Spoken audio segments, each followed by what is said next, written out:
Amin. Shalom, Bapak Ibu Saudara yang terkasih dalam Tuhan, kita bersyukur tuh hari ini kita boleh menikmati anugerah Tuhan, kasih sayang Tuhan ya, sungguh luar biasa. Dan pembacaan firman Tuhan untuk pagi hari ini dari kitab Habakuk pasal yang pertama. Nah, kalau kita berbicara tentang Nabi Habakuk, ada satu sebutan yang unik buat Nabi ini. Dari pengalaman hidupnya sebagai pelayan Tuhan, dia disebut juga Nabi yang bingung ya, Nabi yang bingung. Kenapa bingung? Nah, ini di pasal pertama ini kita akan melihat ya, pertama tentang keadaan situasi yang dialami pada waktu itu. Sepertinya ya Tuhan berdiam, tidak melakukan sesuatu untuk mendisiplin orang-orang yang melakukan hal yang jahat.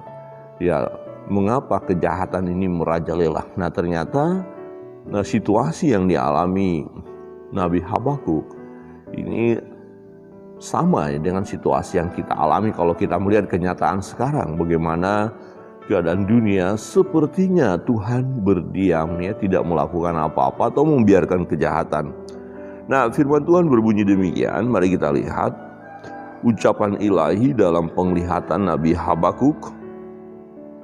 Berapa lama lagi Tuhan aku berteriak tetapi tidak kau dengar. Aku berseru kepadamu penindasan tetapi tidak kau tolong. Mengapa engkau memperlihatkan kepadaku kejahatan sehingga aku memandang kelaliman? Ya, aniaya dan kekerasan ada di depan mataku, perbantahan dan pertikaian terjadi. Itulah sebabnya hukum kehilangan kekuatannya dan tidak pernah muncul keadilan. Sebab orang fasik mengepung orang benar, itulah sebabnya keadilan muncul terbalik. Keadilan muncul terbalik. Di mana keadilan? Di mana kebenaran? Ya, apakah hukum telah kehilangan kekuatannya? Saudara yang terkasih dalam Tuhan, ini situasi yang dialami oleh Nabi Habakuk. Ya, situasinya sangat tidak baik, sangat tidak elok. Ya, situasi dunia yang sangat jauh dari kerinduan kita tentunya. Ya, kerinduan daripada Nabi ini. Nabi ini melihat pemandangan yang sangat tidak menyenangkan hati. Ya. Dan ini mau berapa lama lagi? Berapa lama lagi Tuhan aku berteriak tetapi tidak kau dengar?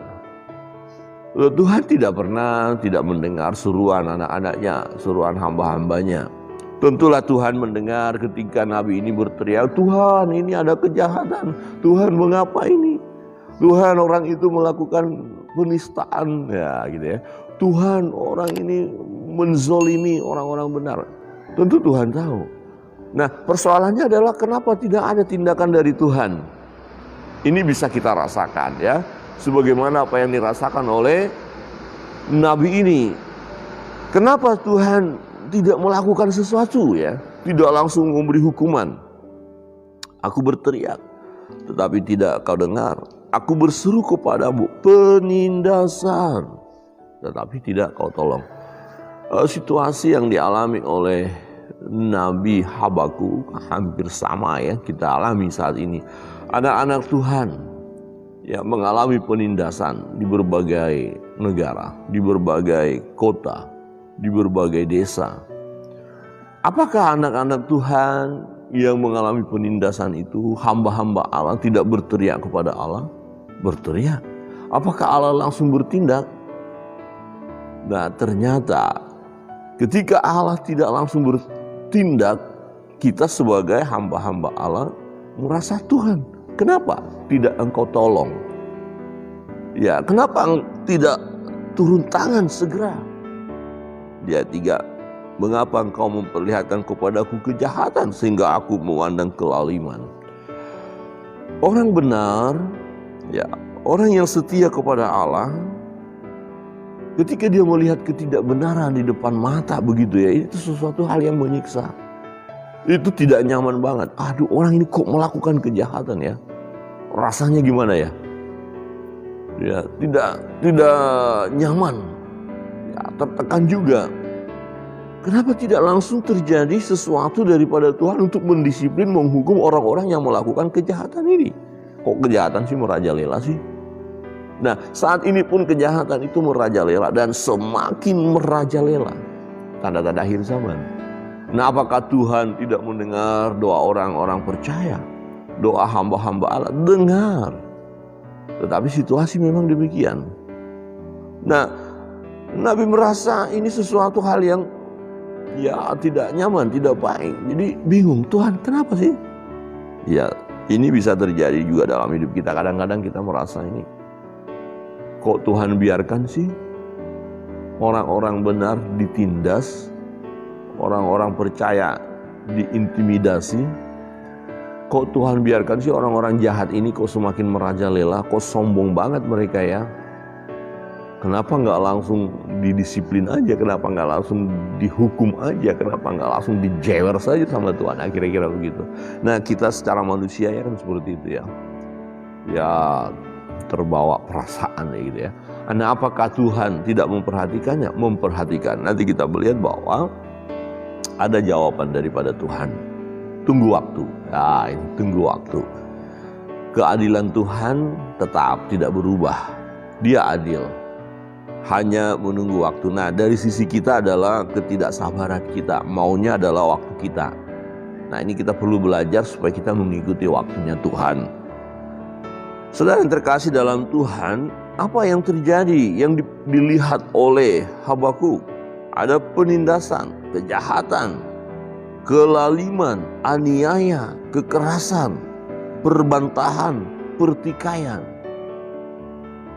Kok sepertinya ya Tuhan biarkan, sepertinya. Tetapi sebenarnya Tuhan tidak pernah membiarkan.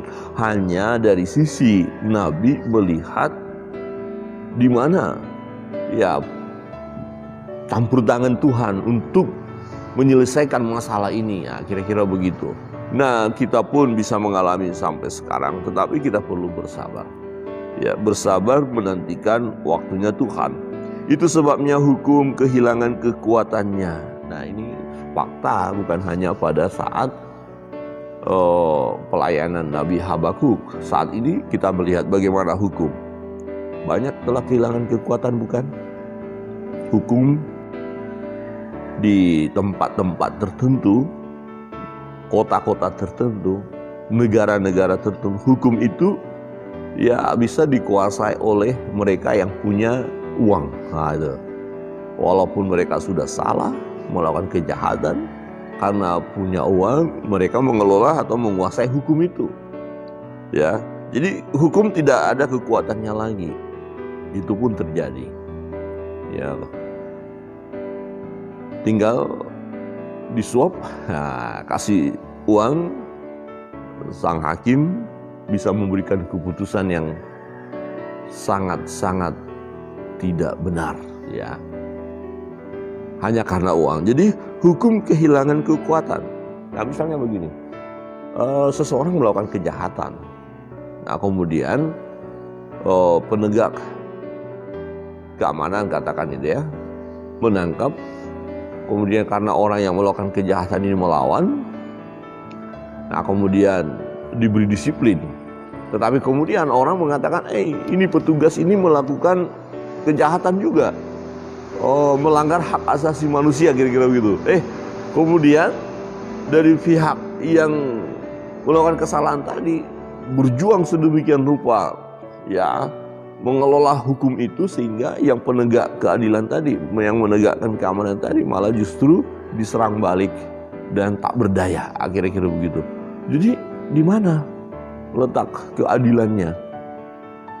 Ya, katakanlah satu penegak hukum begitu ya, karena terjadi sesuatu yang diduga atau bukan diduga, diarahkan oleh oknum-oknum tertentu supaya ya petugas tadi dikenakan pasal biasanya apa ya, untuk melanggar HAM, kira-kira begitu. Nah nanti penegak keadilan tadi, penegak keamanan tadi justru malah kena hukum gitu loh ya. Nah jadi hukum yang mana? Hukum yang satu yang lebih berkuasa, yang dikelola oleh orang-orang yang melakukan hal yang jahat. Jadi hukum kehilangan kekuatannya, hukum yang benar itu loh, keadilan itu. Ada orang berkata begini, ternyata kita tidak menemukan keadilan di gedung pengadilan. Nah itu, nah di mana hukum yang benar itu? Ya mau cari kemana? Nah ini keadaan dunia. Kita mau bilang apa? Loh Tuhan kenapa engkau biarkan? Nah gitu. Tuhan tidak membiarkan. Tinggal nunggu waktu. Tuhan campur tangan. Kemarin bertemu dengan teman di Jogja dan bercerita tentang satu pengalaman di mana ada orang-orang menzolimi orang lain, menista orang lain, melakukan tindakan yang tidak benar, ya tidak memberi kesempatan untuk membela perkaranya, atau hakim yang disuap akhirnya memberikan keputusan yang merugikan, dan ternyata apa yang terjadi? Hakimnya meninggal, yang eksekusinya meninggal, ya beberapa orang meninggal. Jadi Tuhan tidak pernah membiarkan sesungguhnya. Hanya pada waktu kita melihat situasi yang ada sepertinya Tuhan belum bertindak. Nah di sini kita berkata seperti Habakuk, Tuhan kenapa engkau biarkan? Hukum kehilangan kekuatannya dan tidak pernah muncul keadilan sebab orang fasik mengepung orang benar. Itulah sebabnya keadilan muncul terbalik. Orang fasik mengepung orang benar. Saudara, apapun yang dilakukan oleh orang fasik itu, waktu Tuhan pasti terjadi bagi mereka. Jika mereka tidak bertobat, maka yang terjadi adalah Tuhan tetap menghukum mereka. Untuk itu, Bapak Ibu Saudara yang terkasih dalam Tuhan, kita jangan menyerah dalam hidup ini untuk tetap melakukan hal yang benar, dan kita tidak boleh bertindak. Jadi kita pelaku keadilan. Kita berkata begini, kira-kira merasa, oh saya yang bisa membuat keadilan ini. Tidak, bersabarlah menantikan Tuhan. Jadi jangan gegabah, ya. Jangan kita, karena dia jahat, karena dia salah, ya saya akan juga berhak memberi hukuman kepada dia. Nah, pembalasan kan hak Tuhan. Jadi jangan kita terpancing emosi karena kita merasa ya dia salah, bukan merasa lagi benar-benar dia salah, dan kita merasa bisa menegakkan keadilan itu. Kemudian kita bertindak dengan emosi kita, dengan perasaan kita gitu ya, dengan kekuatan kita tanpa mengandalkan Tuhan, tidak boleh. Jadi tenang, nantikan Tuhan berkarya, nantikan Tuhan bertindak. Bisa kita sebagai alat di tangan Tuhan. Misalnya begini, kita lihat sesuatu yang keliru, jahat, kemudian kita coba ambil jalur-jalur, kita beritahukan, ya kita ikuti jalur yang benar. Ya, kita ada di satu negara yang punya aturan, ikutin, laporkan ke dalam badan yang berkompeten di sana. Nah ini melakukan kejahatan, tolong, ini melakukan kejahatan. Nah sekalipun kita sudah lapor tapi toh tidak ada tanggapan, ya udah, itulah kenyataan. Nah seperti itu. Jadi jangan karena pihak hukum, pihak keadilan tidak mau bertindak, saya akan bertindak, saya selesaikan sendiri. Anda boleh, tidak boleh ya. Jadi jangan main hakim sendiri. Amin. Jangan main hakim sendiri. Serahkan kepada aturan-aturan yang ada, walaupun orang-orang yang melakukan atau yang seharusnya bertindak menegakkan kebenaran itu, mereka sendiri tidak melakukan kebenaran karena mungkin sudah terkontaminasi ya dengan dunia, sehingga hukum terbalik dikatakan. Berarti apa yang harus kita lakukan? Kita sudah teriak sana, teriak sini, beritahu orang sana, beritahu orang sini, beritahu petugas sana, beritahu petugas sini, semuanya berdiam. Nah di sini kita melihat bisa seperti Nabi Habakuk, seolah-olah Tuhan kok berdiam. Sekali lagi tidak. Nah jawabannya nanti Tuhan katakan, orang-orang yang melakukan kejahatan ini akan dihukum.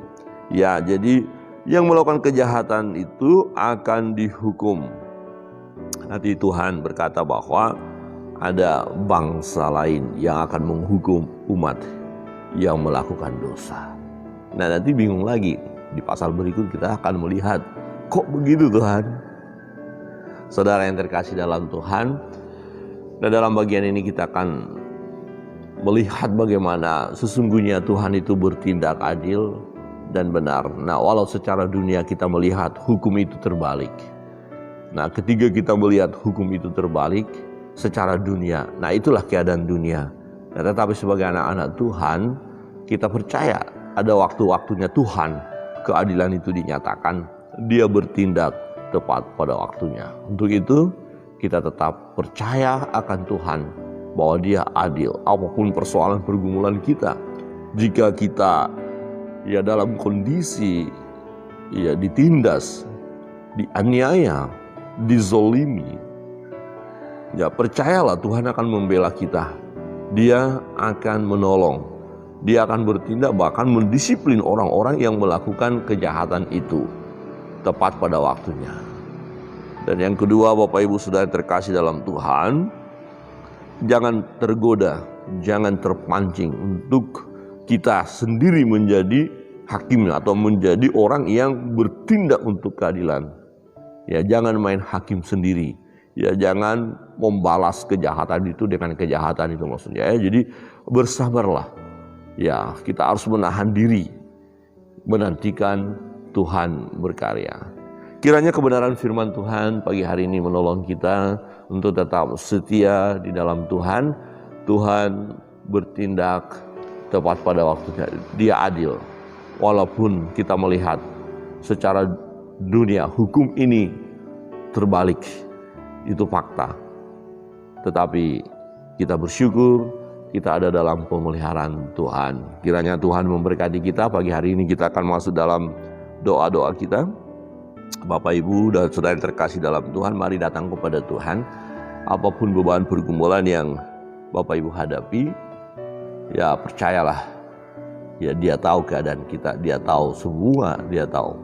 Dan kalaupun diizinkan ada persoalan itu, bukankah firman Tuhan berkata bahwa Allah turut bekerja dalam segala sesuatu untuk mendatangkan kebaikan bagi setiap kita yang mengasihi Dia. Jadi ada baiknya itu bagi kita dari sisi Allah. Dari sisi kita akan berkata, Tuhan, mengapa ini terjadi, gitu ya. Tetapi Tuhan tahu kok ketika diizinkan itu terjadi, mungkin sedang melatih kita supaya iman kita menjadi iman yang teruji, Nah, mungkin ada sesuatu di depan sana yang belum kita pahami. Nanti baru kita berkata, oh, terima kasih Tuhan, ini maksud Tuhan ya. Kenapa hal ini harus saya alami? Jadi mari datanglah kepada Tuhan, bawa beban pergumulan. Kita akan naikkan satu